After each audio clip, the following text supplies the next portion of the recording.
Give the people what they want. Give the people what they want. Give the people what they want. Your weekly movement news roundup.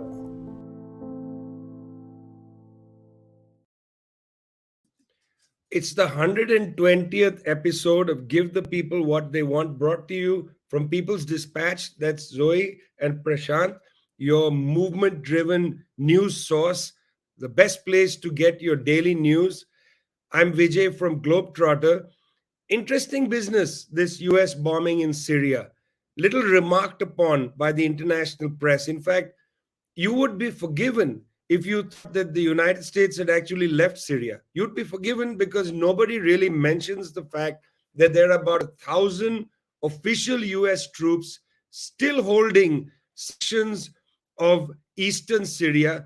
And it's not just the 1,000 US troops, those are formal troops. There are also lots of unnumbered military contractors who are in this area near and around these Syrian oil fields in Deir ez-Zor. Well, periodically there are clashes. Certainly there are clashes because the United States continues to occupy this territory. Clashes take place, most recently a drone firing at US assets. Response comes from the United States, hard response this time on Thursday evening. Several bombing raids ordered by Joe Biden, which hit the neighborhoods of Deir ez-Zor, of Harabish, a densely populated neighborhood, as well as the town of Al Mayadeen, a target of US attacks. It's in the Al Bukamal Desert.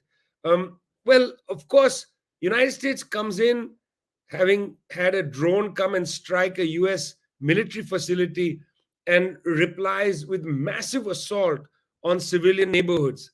As I said, almost no coverage of this attack on the mainstream media. Now, the US government itself, of course, by law, has to say that they did do an attack.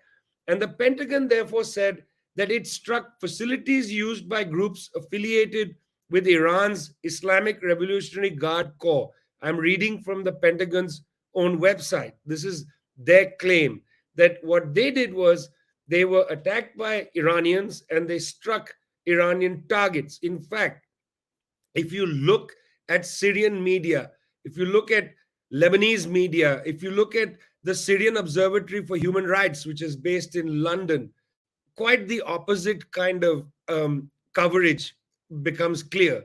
It's very clear that these attacks hit civilian targets. Now, it may be that there were some militia groups operating in some of these areas. That is not inconceivable. That's exactly what militia groups do in the 21st century. They root themselves in civilian neighborhoods. But this was disproportionate bombardment of civilian neighborhoods. The Syrian Observatory for Human Rights says that at least 11 people died, including 2 Syrian nationals, but doesn't really say whether these were exactly militia members or not. Iran's press TV said that many of those killed were Syrian soldiers. Again, very difficult to know exactly what was going on here. Very difficult to know. But it is clear that the United States has said that they will not abandon, very interesting word, they will not abandon their hold on northeastern Syria. This is an occupation, it's illegal occupation because there is no UN Security Council resolution that provides the United States with legal cover to hold a large amount of territory in northeastern Syria. So it's an illegal occupation in that sense. And the US government is convinced, or at least is trying to convince other people, that its adversaries here are Iran. And I was chilled by Defense Secretary Lloyd Austin's statement that Washington will always respond at a time and place of our choosing. A striking statement. This continues, of course, Washington's pressure campaign against Iran at a time when, just to remind you, Saudi Arabia and Iran had a meeting in China where they began to talk about procedures toward establishing some sort of bargain between Iran and Saudi Arabia. The temperature in West Asia seems to be decreasing, at the same time as the chaos inside Israel is increasing.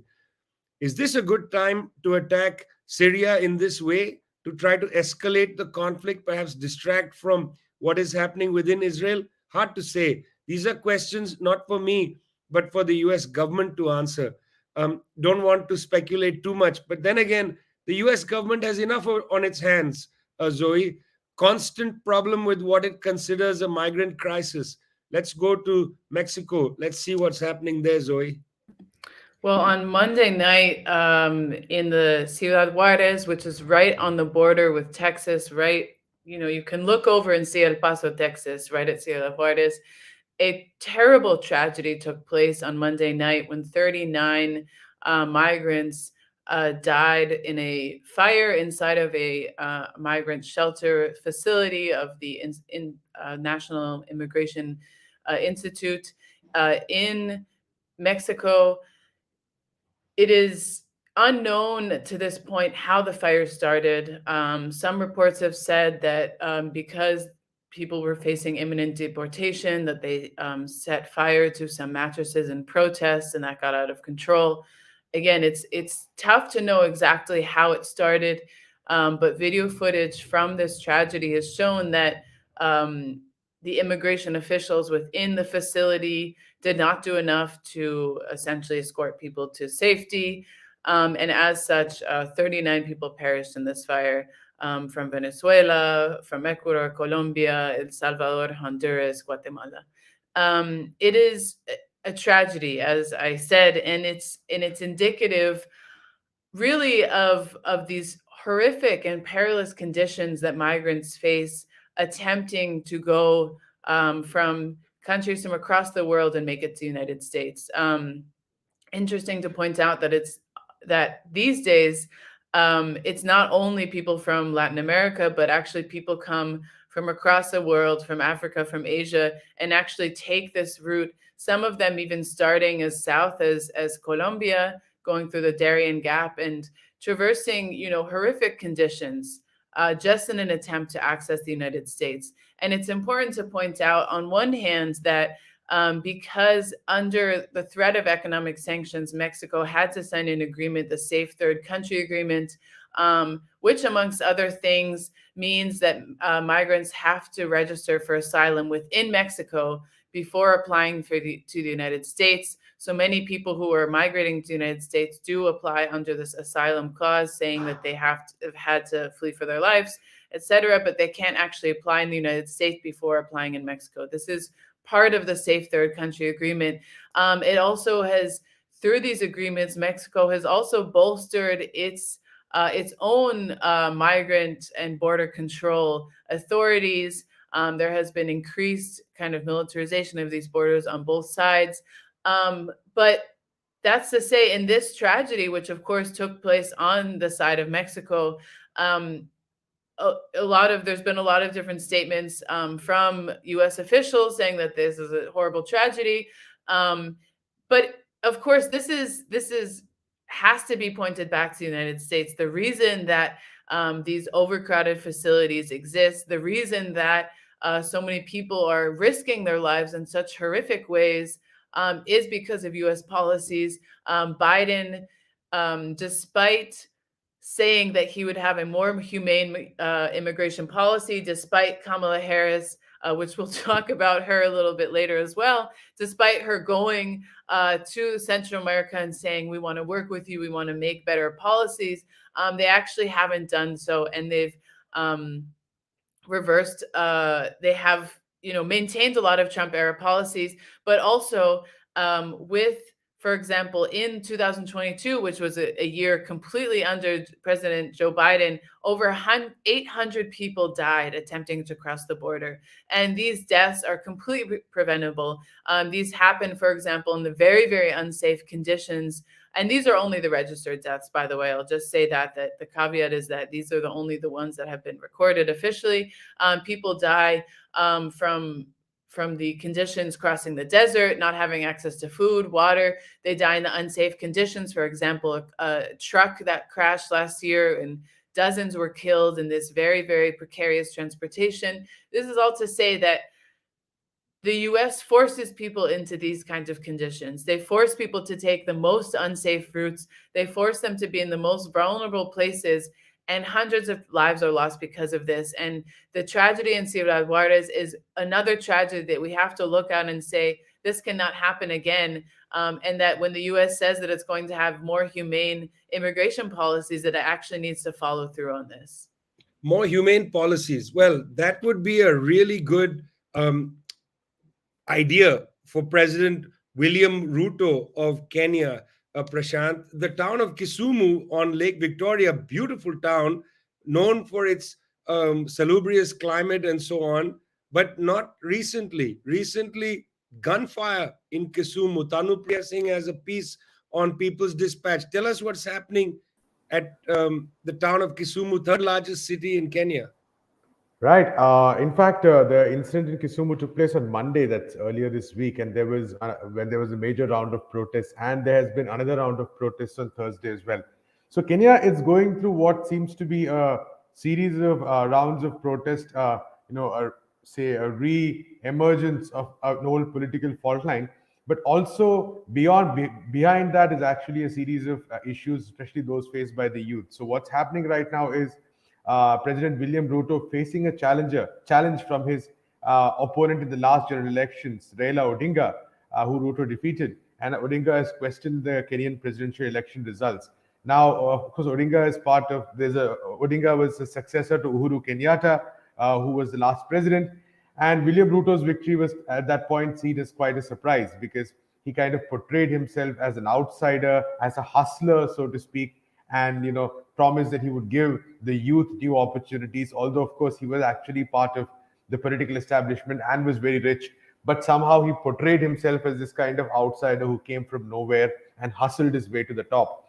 Now, that worked in that election, but Kenya is going through an extremely difficult economic crisis, and the brunt of that economic crisis is being faced by the youth at this point of time. When inflation has increased to around 9%, electricity bills have increased. There are a lot of other kinds of issues that the people are facing. And at this point of time, when Odinga now raised this issue of the electoral results, it has somehow resonated among a large section of the people, especially the youth.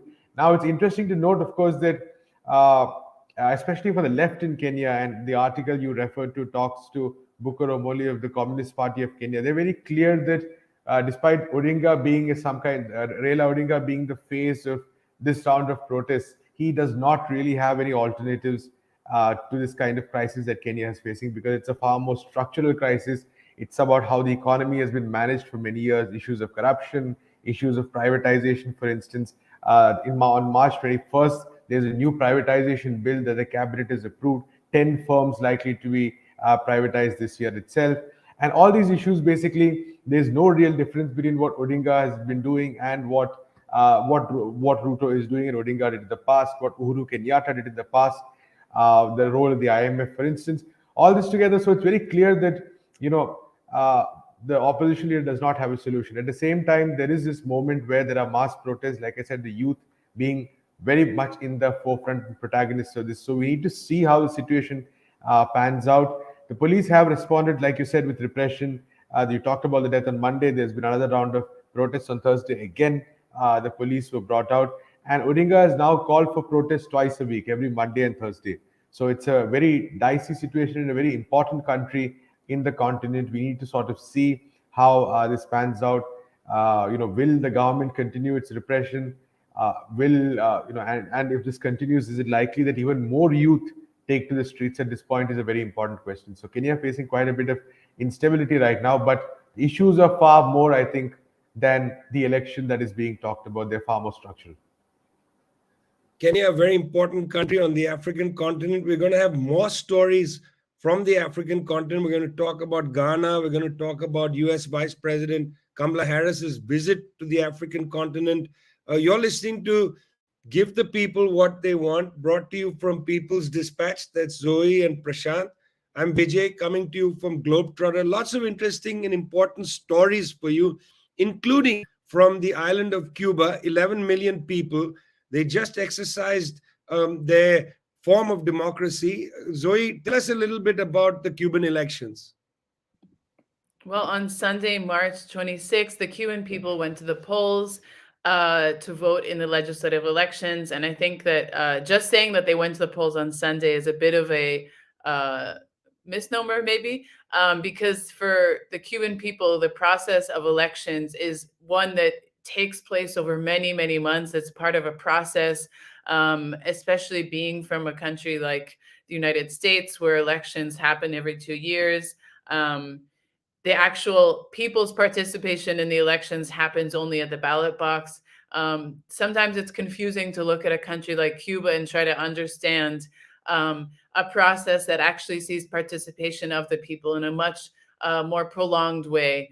And so on Sunday, people voted in these legislative elections to elect the members of the National Assembly, which is the highest decision-making body in the country. This is the body that decides who is actually going to be in the executive, vice president, president.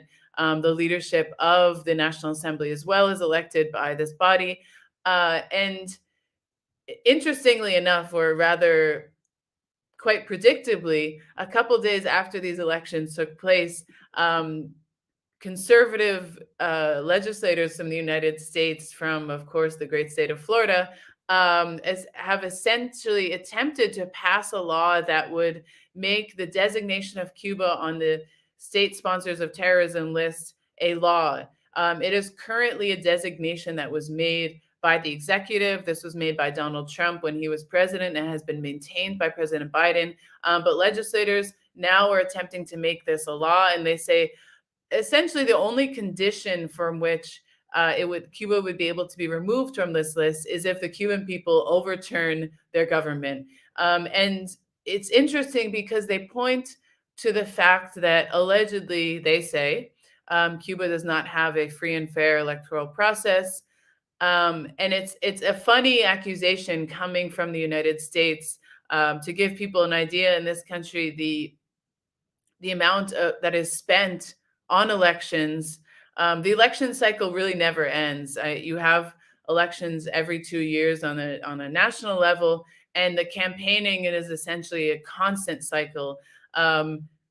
Billions are spent on campaigns, not even just the presidential campaign, but congressional campaigns, in order to even get in this cycle of 24/7 campaigning and fundraising. You really have to have upwards of millions of dollars. This system is, of course, dominated by two parties. And so when people look at Cuba, which is a system that has no money in politics, actually these legislative elections did not have the participation of formal political parties. The way that people are elected is actually through a process of grassroots consultation that takes place over the span of months. I was actually able to speak to one of the candidates who is now, of course, a confirmed member of the National Assembly, and she explained to me this extremely long process of being first nominated by the municipal assembly, which is done in a consultation process with the people in that municipality. They make up a list of maybe if you're going to have 9 people from your municipality serve on this National Assembly, you have maybe a list of 100 people. Those 100 people have to then meet with the municipal assembly. They meet with the people, the constituents. Then there's an interview process. From that list of 100 people, a select amount pass, and then the whole municipality ratifies their candidacy. And it was shocking to me, coming from this experience of the United States, so-called democracy, hearing this process that really has full participation of the people in the territories for such a prolonged amount of time. There's also candidates who are elected from the different mass organizations of peasants, of women, of youth. And it's such an interesting process because finally, actually, the day that people go to vote, and this was last Sunday, 76% of the electorate actually participated in this process and ratified these candidates. It's almost the last step in your participation in this political process. It's saying, we've done all of this prior work, and now we're ratifying this process. So it's such an interesting political process, gives a lot to think about in terms of people's participation over a longer span of time. What does it actually mean to have a say in the way that things happen? And so now, once again, conservatives in Florida trying to kind of respond to this process. They've raised this bill. It will be voted on in the next couple of weeks in the Congress, in the Senate. If it gets passed, this means that taking Cuba off the state sponsors of terrorism list is going to be a lot harder. So this is something we're definitely going to be following, and it's very important to stay tuned to this. Democracy reminds me this word democracy. United States hosting another summit for democracy. Its co-host is South Korea. In the ranks, Ghana. You know, Prashant, just before US President Kamala Harris arrived in Accra, the United States and Ghanaian armed forces conducted a military exercise together. I mean, very interesting message. Lots of stories in Ghana. You are in Ghana. Tell us what's going on. Right. This is quite a lot of discussion happening here with the role of the US. We know that, and in fact, I think in the coming weeks we will have something on the extent of the US military involvement. I believe you also written a story about the kind of rights the US military has there. But today we're talking about the other side of if one arm of US imperialism is military, the other arm of imperialism is often the financial structure, and it's really about debt we're talking about. So among the results of Kamala Harris's visit was that the announcement that a debt advisor would be dispatched to Ghana to help them deal with their debt. Now, this is a story we've been covering for a while. In January, we had a very extensive story by our colleague Tarun on precisely this question of how Ghana ended up with so much debt. And now it's kind of the issues kind of heating up because the country is desperately trying to get a $3 billion loan from the IMF.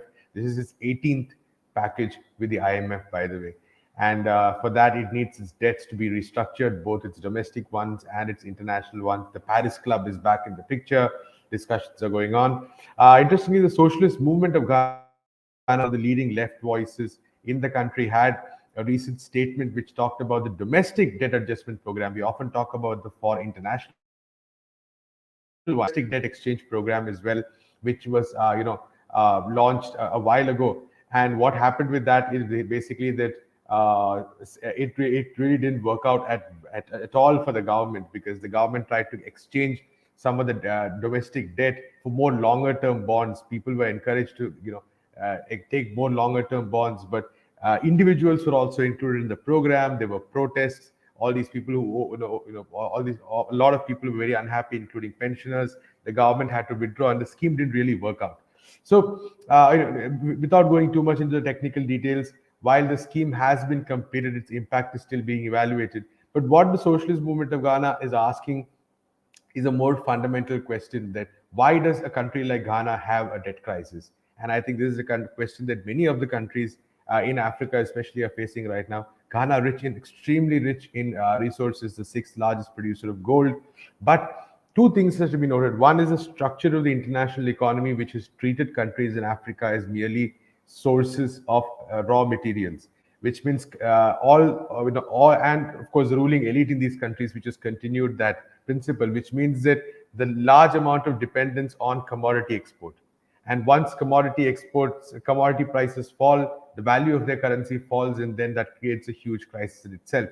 So that's one aspect of it. And the other aspect, of course, is also the question of the fact that debt forgiveness is nowhere on the agenda as far as many of these countries go. We have talked about it time and again. I think globally, the left has continuously made a demand to re-examine the debt of countries like Ghana, countries like Zambia, for instance, all of whom continue to face this crisis. Right now, debt in Ghana is over 100% of the GDP as well, and it takes a huge chunk of the government spending. So Ghana in a really tough crisis right now, desperately negotiating both internally and externally to somehow get that $3 billion from the IMF.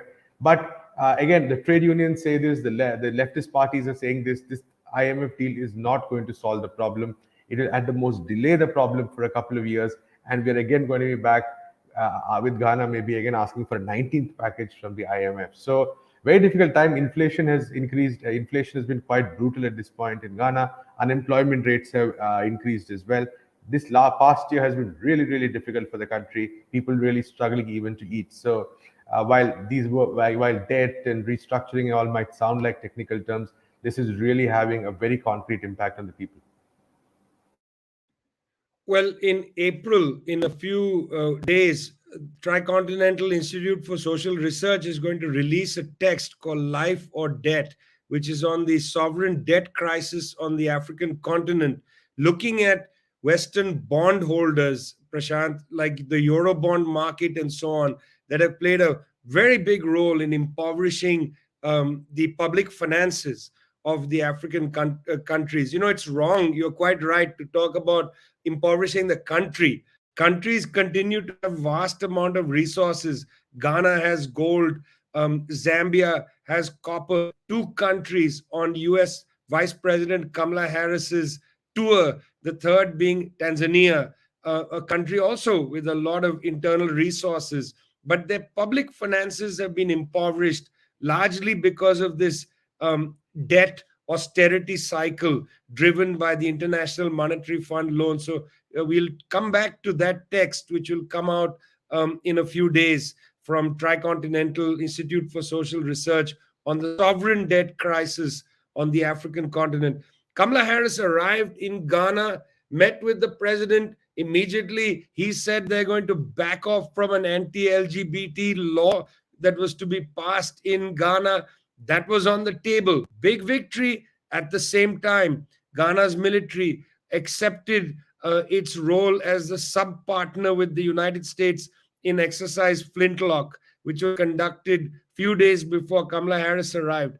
Of course, the United States now has access to airport terminal in the civilian airport in Accra, where they basically walk into the country without even showing their passports.